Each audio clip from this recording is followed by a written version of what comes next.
Thank you to BetterHelp for sponsoring this episode. Listen, you've heard my hashtag different, better, more. What will you do differently, better, or more of in 2023?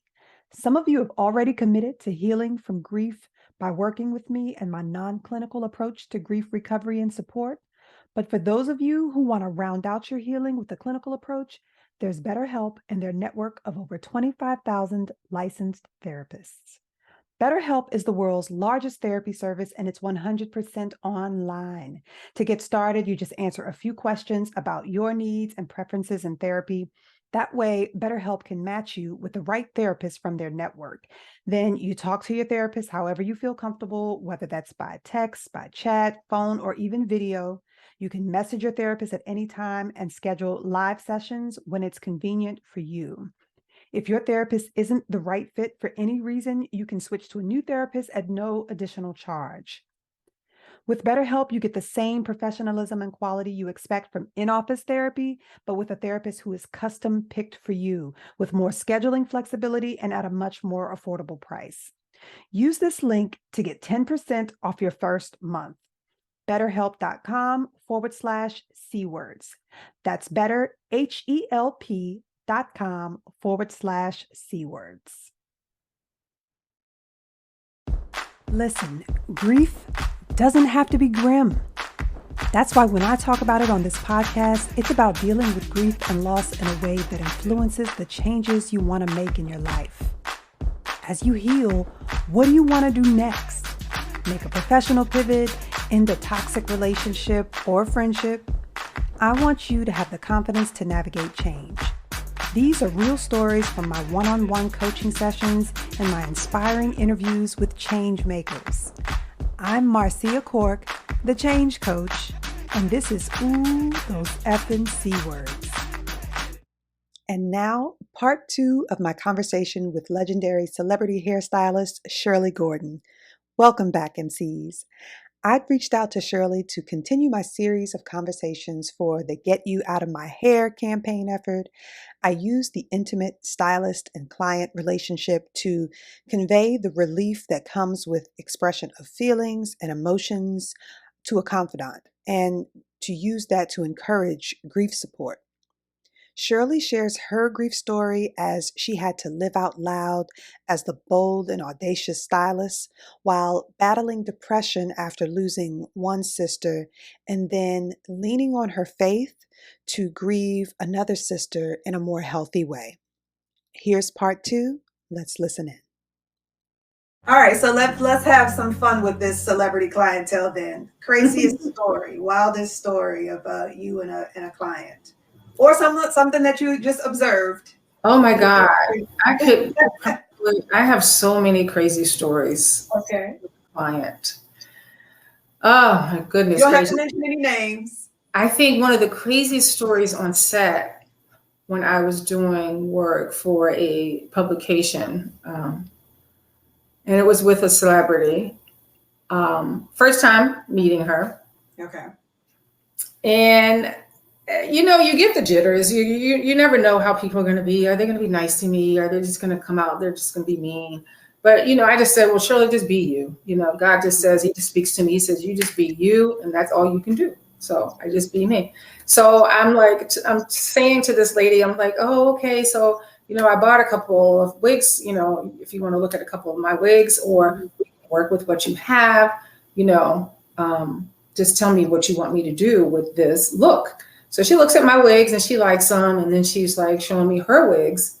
And so I said, well, can I see what's under the wig? Do you want me to braid it down? Or are you already going to take care of that? And she was just like, oh, girl, I already have my hair plaited. It's amazing. So she just pulls the wig off and it's all these little gray plaits. But if you knew the person, I didn't expect for it to be salt and pepper when the wig is completely opposite when you see her in the celebrity world. It's like, I didn't know that was going to be even there, but okay. But she was a delight. She just kept saying, you got to make it big. If it's not going to be big, I'm not going to be happy.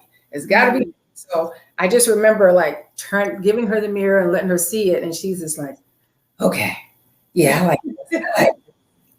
And then she just went looked at her makeup. She said, There's something wrong with my makeup. And I was like, oh, let me get the makeup artist for you because I don't want any parts of that. I'm going to let you deal with him and I'm going to deal with the hair part.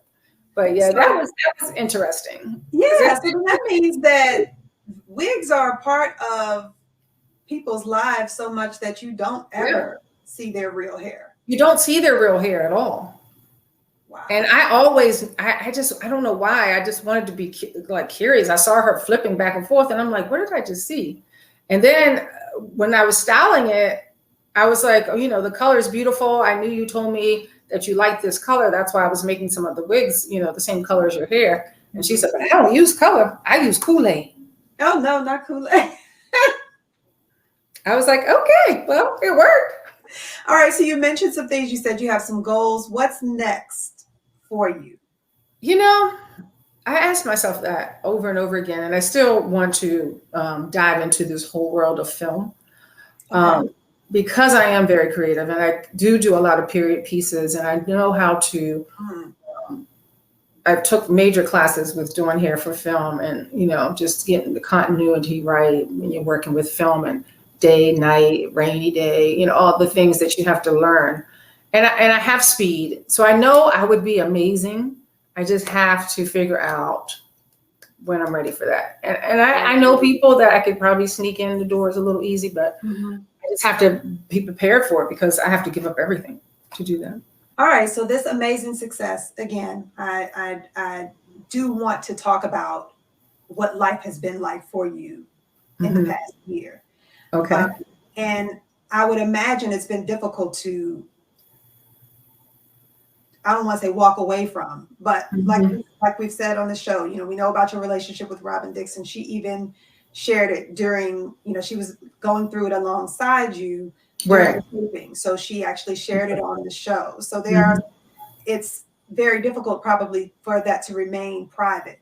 So to experience it, but then have to experience it where it's amplified.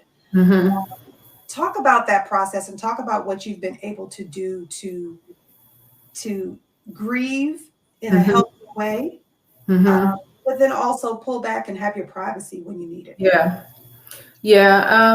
And you know, it's this year has definitely been rough, but this is not my first rodeo with losing a sister. Unfortunately, I lost my oldest sister when she was 25 and to a car accident as well.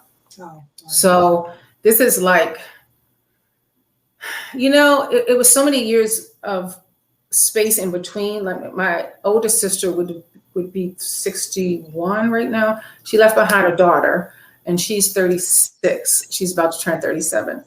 So when we lost her, my niece was only 2 weeks old and she was in the car with her. Goodness. So that I was still working at the first salon I worked at Kelly Harem. And I can remember it like yesterday because my sister had come home from the service to have the baby. So we were sitting at my parents' house at the dining room table, which is where we always gathered. And we were just talking. And she was like, oh, I'm going to come down to the salon to, you know, see my boss, Miss Kelly at the time. And because they had grew a good rapport and, you know, so she would come in and get her hair done when she came in town. So she was like, I'm going to come. I told her I'll bring the baby. And I was like, oh, okay, cool. So that day, you know, I leave to go to work. She leaves to, you know, do whatever she's doing. And then she's doing a 2-week checkup for her daughter. And she comes into the salon, of course. And my sister, Linda, was my shampoo assistant at the time. And my sister, Jeanette, had just came in for me to do her hair. And she was about to pop because her and my sisters both were pregnant around the same time. So she was about to pop. She leaves the salon, and then probably my sister leaves. Everybody sees the baby. Everybody's like, "Oh my God, she's so beautiful!" And she's gorgeous. She was a gorgeous baby. And so she leaves. So you know, I'm just working, and then like hours later, my receptionist at the time that worked at the salon, she comes over and she's just like, "Shirley, your mom's on the phone. It sounds like she's crying." And I'm like, "Okay." So I get on the phone. And I pick up the phone and I'll never forget like her trying to tell me something. And my first reaction was the baby she said car accident. And I was like, oh, the baby died. Because I didn't say my sister died. I said the baby died. And she said, no, the baby's fine. It's your sister. Oh my And gosh. I just like, I lost it. And I lost it because the night prior to the accident, I woke up in the middle of the night. I went into the room where my sister was staying. She was breastfeeding my niece, Ashley. And I jumped up and I went in the room and she was like, "What's going on? What's wrong, Shirley?" And I was like, "Oh, nothing." I was like, I thought I heard a baby cry. But at that time, I had a dream that my sister was in a car accident and Oh my my niece. gosh. Mm. So when that dream came to light the next day, that's why my reaction on the phone to my mom was like, "Oh, my niece died." And she was like, "No, it's not your niece." So I never thought in a million years that it was going to be my sister, you know. But that journey was probably one of the hardest journeys that I ever had to go through in my life. I was only 25. No, I was only 21. My sister was 25 when she was killed. Okay. And so we were 3 years apart. And just navigating through that whole process of healing through, you know, faith in God and knowing that my parents gave us this foundation. My mom like kept us in Sunday school and kept us in church. And so I knew it was in me and I knew that God was always going to be there for me. But to lose somebody for the first time in our family, that's what that was. And we all just went separate. We grieved so many different ways. And that was probably the first string that kind of like pulled us in different directions of do now, you know, because she was the oldest sister and I had 2 older brothers, but she was my mom's right hand. You know, before she left to go into the military, she did everything. So I looked at her as a second mom growing up, and I admired everything because she went to Morgan State and she was absolutely gorgeous. And I just always just looked at her like, I want to be like you when I grow up. So pretty, you're so beautiful, you have it going on, people love you, you're a people person, everything great. And the one thing I remember saying to her, watching her over the years with relationships and dealing with guys is, I don't want that pain, because I saw her in a lot of pain at times dealing with relationships with men. I said, I don't want to do that. I don't want that pain. And the one bit of advice she gave me, she said, don't ever think that you have to be a certain way with what you see me doing. If you feel that God is telling you to wait for that one guy, then you wait for that one person. And that stuck in my head so much when I grew up. I was like, okay, whenever this guy comes to me, I already know it's only going to be one guy because she said that to me, and everything she said was gold. So, but going through that loss was I didn't know how to get out of that box. I was in a dark place, and I was walking around in a dark place. Did you throw yourself into work? Was work the distraction? Because it sounds like this was very early on. It was really early on. I was still working for Miss Kelly. Yeah. I do remember her coming to my parents' house multiple times trying to get me to come back to work. I do believe I probably sat out of work maybe a good month, maybe. Okay.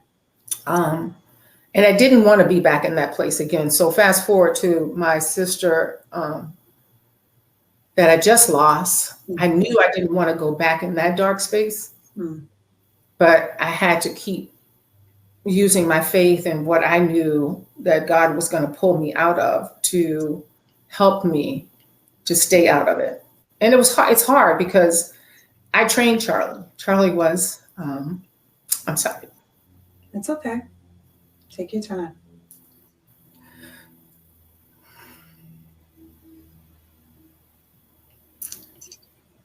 I think just like my sister was like a mother to me, I felt at times that Charlie was my child. So losing her was and is really hard. And staying strong and trying to do hair, knowing that I trained her at the salon and I started her career. And she was so good at what she did. And everybody loved her. But I know that God is going to pull me through this. And I tell people, I'm not going to live in it. I'm just going through it. But I won't allow myself to live in the grief that I allowed myself to live in when I lost my first sister. Just sending you some hugs. Yeah, thank you. So you feel that you grieved differently? Oh my gosh, yes. So much differently. So much differently. I mean, I'm a lot older too. Okay. I mean, I'll be 58 in August. So, and then back then I was 25. So I didn't even really understand death because it was the first death that happened to our family. So Mm-hmm. it's like, what's going on? Like, how could this possibly be? Mm-hmm. And then to turn around and have that same accident type of thing go again. Yeah. And then to lose two people that were so huge in our family at one time and to leave behind the two kids, it's just heartbreaking. Yeah. Yeah. And where are the kids now? Your niece and your nephews? My niece Ashley is 37, and she's an esthetician in Beltsville, I believe. Yeah, Beltsville. She's a major. I'm sorry. Did another sibling raise her? We all kind of helped. My mom had her for the first 5 years. I still lived at home, so I was helping my mom a lot with her. And then she ended up going to her dad to be with her dad for probably about 25 or 30 years. And then she came back to me.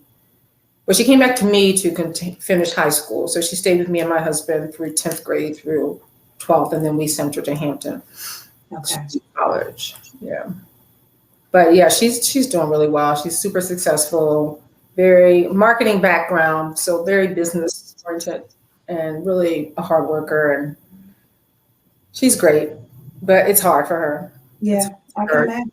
Yeah, she struggles a lot with not having her mom. And people ask her all the time, like, how can you be so sad, or how are you going through such a hard time when you have so many aunts and your mother's sisters? And it's different. Like, people have to realize that even though she was 2 weeks old, she still felt her mother's presence. She knew that she lost her mom because literally we took her back to the hospital over and over again because we kept thinking has to be something wrong because she just wouldn't stop crying.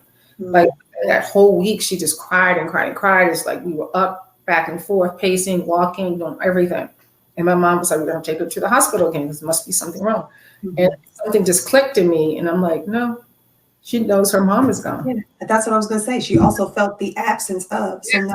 So we're grieving different things. We're not just grieving a death. We're grieving also the life change, a change to our habits, a change to goals and a vision that we had. So she's grown up knowing that this absence will always be there. It's always going to be there. Also grieving not having a relationship with her mother. Yeah. Seeing it around her, maybe even in her, cousins, mm-hmm. Seeing that dynamic, the mother-daughter relationship, longing for it. No, I definitely understand that. Yeah. And I'm also interested in, you said that your family members grieved in different ways. Oh, yeah. And that it kind of pulled some of you apart, brought some of you together. Explain that a little bit more, the differences. Well, I think, especially when I lost my first sister, I felt like that was probably the first time that I saw everybody kind of different. Like, I mean, for the most part, we were a very close-knit family. I mean, of course, every family has their ups and downs, and you're battling when you have 12 brothers and sisters. You're going through stuff all the time. Yeah. But we were a close-knit family, and I guess, it was just like the first time I had my first times of everything. The first time I saw my dad cry. The first time I saw my mom just literally go from 100% no gray to the next morning looking at her, seeing 20% gray hair. Mm. And because I was a hairstylist, mm-hmm. that one moment of me just trying to pull myself out of whatever I was going through, mm-hmm. I just noticed the gray in her hair. And I think I said to her, I'm like, Mom, you have a lot of gray hair in one night. And it was just the loss of, her first child.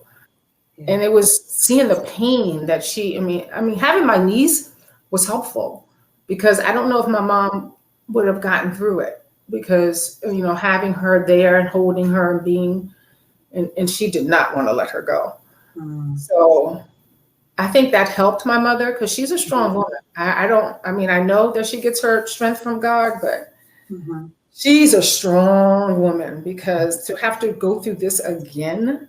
And I was the one to go with my brother to tell my mom about this accident that just happened. I had to go to her house to tell her, and it was just heartbreaking.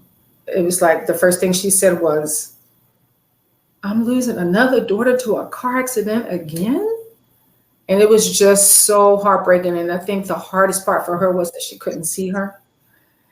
And I think that's still the hardest part for her today is that she could not see her before, she was buried in services. She just didn't understand why she couldn't see her.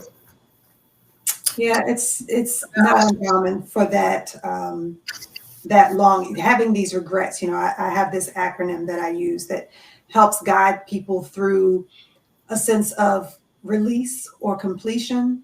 Yeah. And it's dealing with what feels like guilt. Yeah.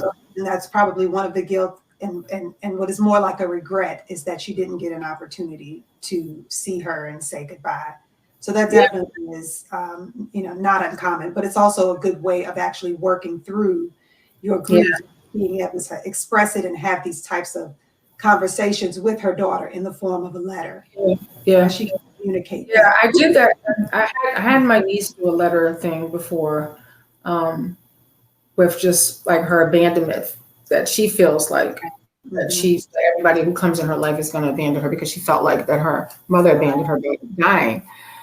So I had her do letters before, and I think that really did help her a little bit. She's in counseling today, and that's helping her tremendously. And the boys, my nephew, the youngest nephew is in counseling, and the oldest one will definitely be in counseling once he decides if he feels he wants it and needs it. He knows that it's there and it's whenever, he's ready for it.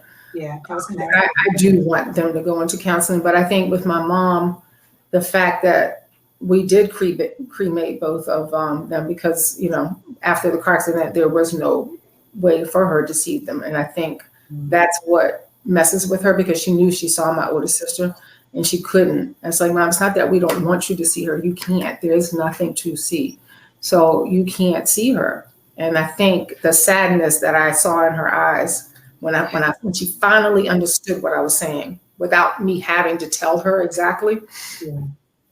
And that was so hurtful. It was just so hurtful. But she's strong. She's a strong lady because she sits over there on Fridays with me. She comes every Friday to get her hair done. And anybody who's sitting beside her, she's going to turn and she's going to say, "Did you know my daughter, Charlie?" So I know that it's in her. Like I know that she wants to keep talking about it because she's grieving. Yeah. Mm-hmm. And did you do you've mentioned therapy or counseling for your niece and for your nephews. Was that something you explored this time around versus the second time? It sounds like you might have experienced some depression the first time. I think I definitely had depression the first time, and I think I had depression for a very long time. But this time I did explore it and I did talk to a few people, but I think through like just different books that people have given me, and I just listened to different like pastors and different sermons, and I'm doing like this whole Bible series on grief and healing. Okay. So I think that to me is better for me this time because I just know a lot more about death and, over the years, just being true and faithful to God and, staying in the Word. I just know a lot. I'm just a little bit more wiser. And I'm not saying I understand why, but I'm still crossing that because I know it's 9 stages to grief. And I'm at the forgiveness stage, the 5th stage, but I don't know if I've released everything. Yeah. Well, it sounds like you're definitely more expressive this time, that you actually sought outlets Yeah, for sure. That makes the world of a difference. Oh my God. In I and of mean, itself. yeah, that makes the world of a difference. And, you know, music, like I love CC Wine, and she knows what she does for people's lives. But if you don't, CC, I mean, you know what you've done for us. And just by her being part of the service was just wonderful. Yeah. And she gets me through things that, whew, I don't even know. I'm like, oh, okay, well, thanks, CC. You did it. You helped me out again, girl. But yeah. That's beautiful. Thank you so much for sharing this. Is there anything that you want to share as we started off this conversation, how you wanted to use this platform and encourage, the people in your chair to go that extra step, to do the actual self-work of expression, of emoting, of identifying their feelings, and then doing real work instead of waiting for time to heal and resolve whatever it is that they're going through. It's not always death. I understand that, but hardship takes a toll on us. That's even still. So it leads to the stress. It leads to what becomes chronic stress and weakening our immune system, and then that turning into, like we said, the mental and emotional explosion, but then also physical breakdowns. Yeah. So with you knowing what they're going through, with you knowing the potential damage that it can cause in all three ways, what do you want to say to people to encourage them to get the support they need and to do the work through their grief? Well, I guess I want to tell them that you're not alone. So don't feel like that you're alone, because there's always somebody out there that's going through exactly what you're going through, and maybe much more. I feel like you have to make sure you take care of you as you go through this grief process.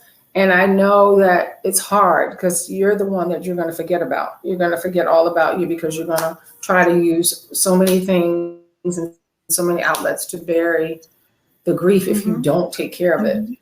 So, I mean, for me, it's show them you're strong. Yeah.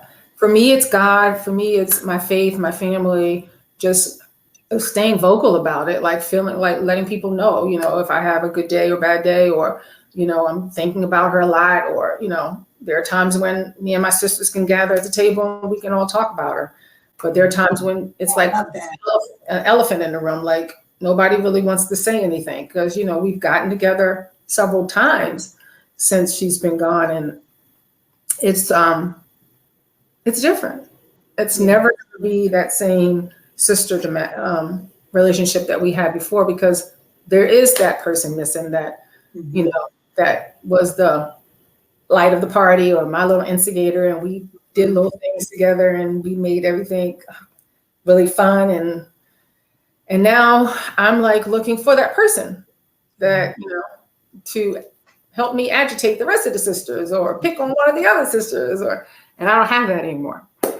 But I just think reading a lot of books, grieving books, and just like meditating on just the word of God, and just knowing that you're not alone. And for me, it's exercise. I mean, I take care of my body. I watch what I eat. I exercise. I do yoga, sauna, Pilates. I love that y'all are talking together as a family, giving an opportunity for everyone to share their experiences and memories with her. What that absence feels like. I hope the boys are included. Well, we haven't, and that's something definitely down the road we will do. But I know this will be their first Mother's Day coming up.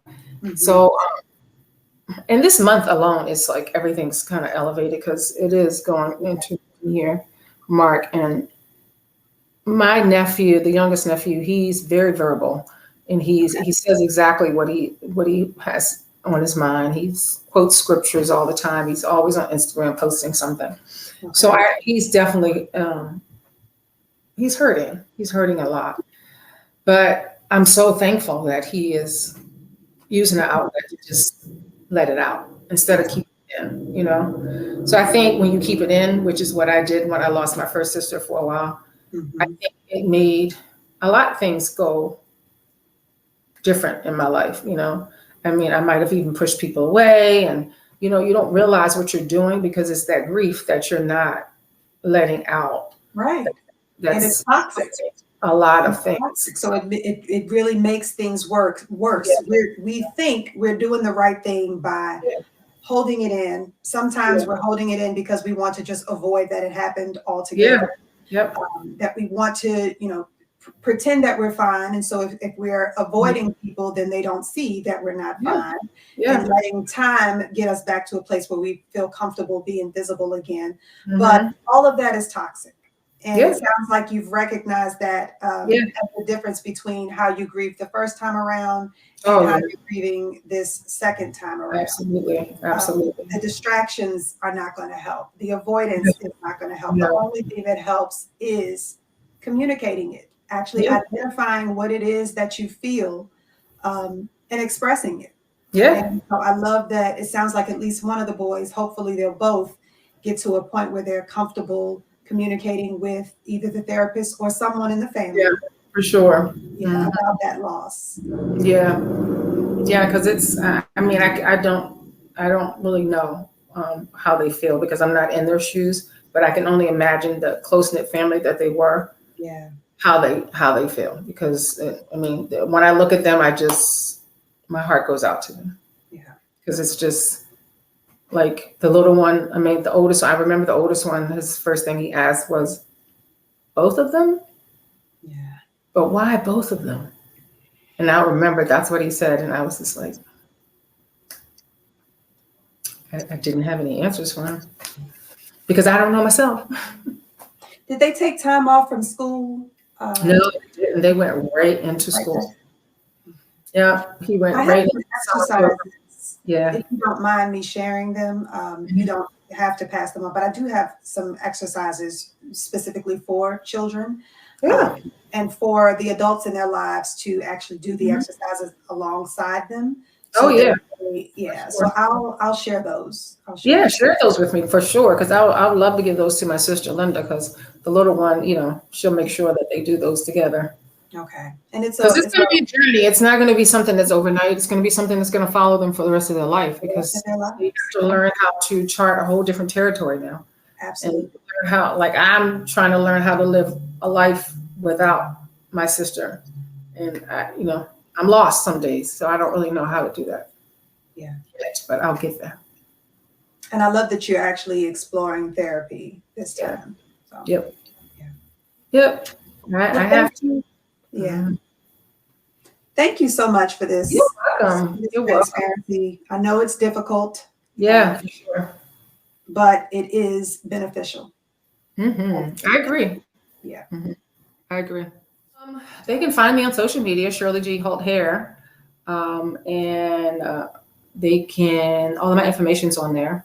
They're going to book appointments through a phone number that they text me for right now. Okay. So right now, since COVID, I'm handling my own appointments through text.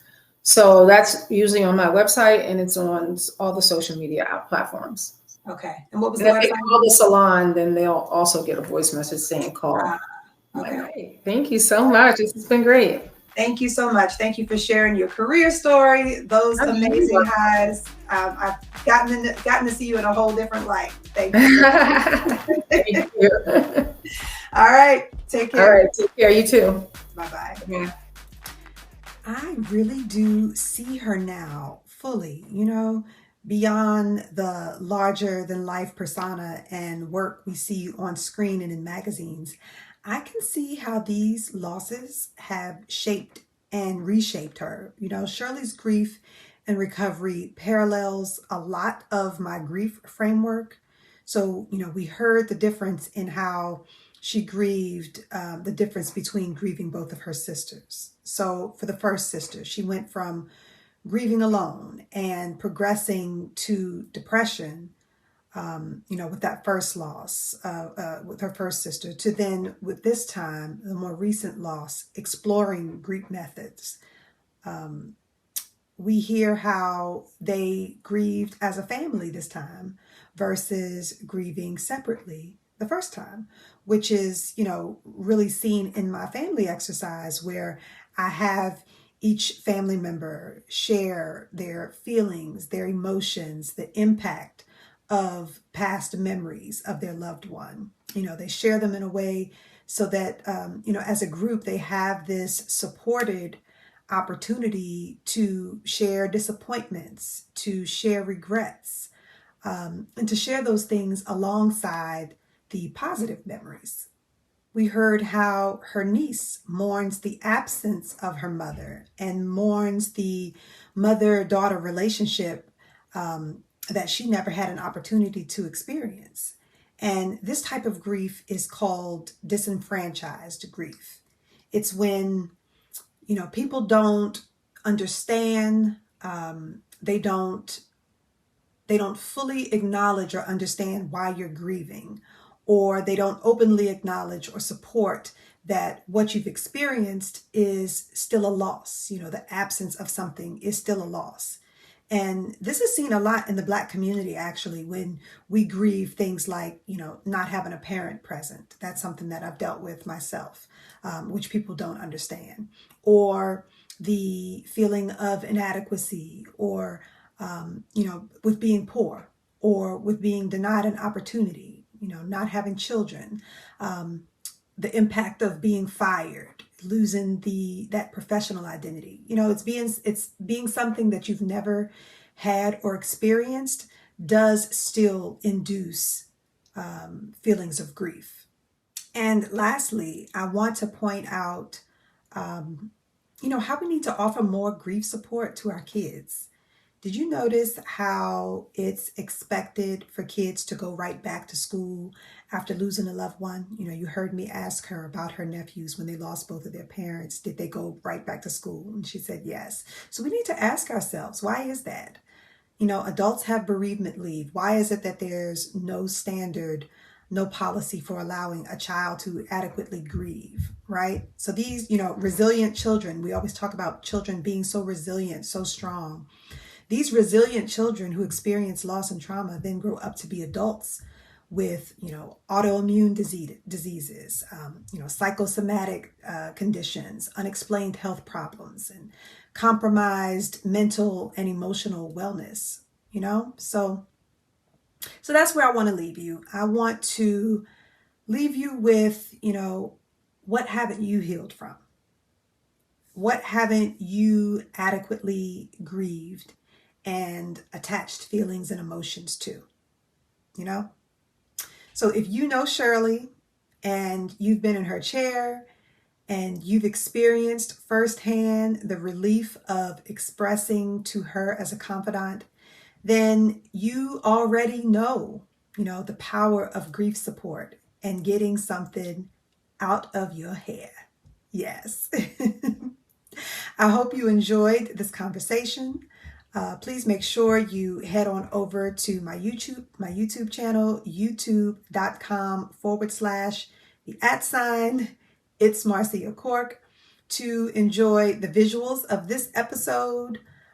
You can subscribe and be notified so that you can enjoy all of my new content, shorts, podcast episode visuals, and more as soon as they release.